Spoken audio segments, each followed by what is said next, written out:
Je trouve ça toujours intéressant de les voir, de se dire que bon, finalement, elles font leur vie.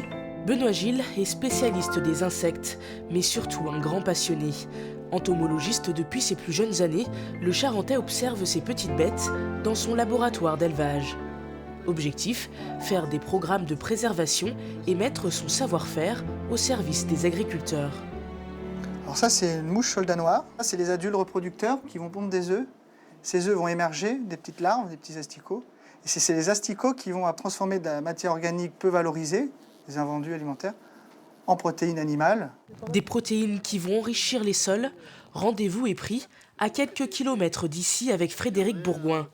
Vigneron depuis 2013, le Charentais produit des vins destinés à l'élaboration du cognac et utilise ces nombreux insectes pour renforcer la biodiversité des cultures. Aujourd'hui, les écoles de viticulture intègrent ces matières, mais de façon très minimale. Et donc, on a le mérite, à travers des conseils comme monsieur, du coup, d'apprendre de nouvelles choses sur des sols que l'on pensait connaître. Et pour aller plus loin, Benoît veut étudier et rencontrer d'autres espèces. Pour cela, il réalise des inventaires d'insectes dans des régions moins connues et reculées d'Afrique.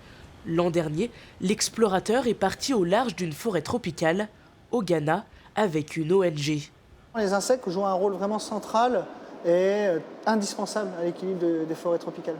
C'est des milliers d'espèces qui vivent entre elles. Il fait chaud, il fait humide, on sent vraiment la vie qui est autour de nous. Après la création de son site internet, Benoît Gilles va lancer prochainement son projet Valolarve, un projet éco-responsable pour promouvoir une industrie des insectes et améliorer le système agroalimentaire local.